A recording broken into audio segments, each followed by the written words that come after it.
యేసుక్రీస్తు ప్రభు ఆ సమాజ మందిరంలో అడుగుపెట్టి ఆ కానుకల పెట్టె దగ్గర ఉన్నాడు. మంచిగా విందాం. ఆ పెట్టె దగ్గర ఉండి ఒక్కొక్కరిని చూస్తా ఉన్నాడు. ఒక్కొక్కరు ఎట్లా రియాక్ట్ అవుతున్నారు, ఒక్కొక్కరు ఎట్లా చూస్తున్నారు, వాళ్ళ స్పిరిచువల్ మెచ్యూరిటీని పసిగట్టాలని అక్కడ కూర్చొని చూస్తున్నాడు. అందుకని చూడండి, ఒక అధికారి యేసయ్య దగ్గరికి వస్తాడు. నిత్యత్వంలో ప్రవేశించడానికి నేను ఏం చేయాలి యేసయ్య, అది ఇది ఇది అది అని అడగానే ఇవి చేయమంటాడు యేసయ్య.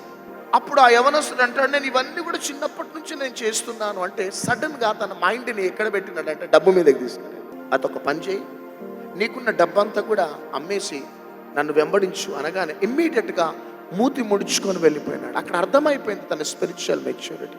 ఎందుకంటే ఈ భూమి మీద చాలా విలువైనది డబ్బు. ప్రతి ఒక్కరికి డబ్బు కావాలా. ఆ డబ్బు వ్యామోహంలో పడిపోయి కొంతమంది స్పిరిచువల్ ఆత్మీయ జీవితంలో పడిపోయిన వారు ఉన్నారు. డబ్బును జ్ఞానంగా వాడుకున్న వారు ఉన్నారు. దేవుని కంటే డబ్బుకు ప్రాధాన్యత ఇచ్చేవారు ఉన్నారు. కొంతమంది డబ్బు కంటే దేవుణ్ణి ప్రేమించేవారు ఉన్నారు.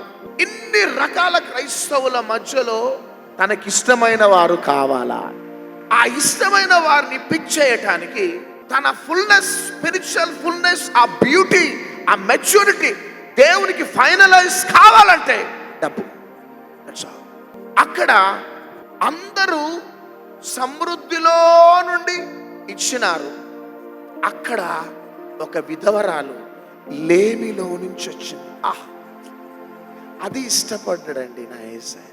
10,000 ఉన్నవారు 2,000 వేసి వెళ్ళిపోతున్నారు, 5,000 వేసి వెళ్ళిపోతున్నారు.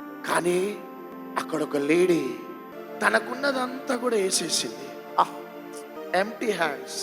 నేను ఇప్పుడు బస్కి డబ్బులు లేవే, రేపు మార్నింగ్ నాకు బ్రేక్ఫాస్ట్ ఎట్లా, నేను నా ఇంటికి నడుచుకుంటేనే నేను వెళ్ళాలి కదా అని ఎన్ని ఆలోచనలున్నా యేసయ్య కోసం అన్ని చంపుకున్నదంతే. ఇక్కడ మనం నేర్చుకోవలసింది, ఒక బిలీవర్స్గా ఆమె తాను ఇచ్చింది డబ్బు ఇవ్వలే, తన జీవితం ఇచ్చేసింది. That is the beauty.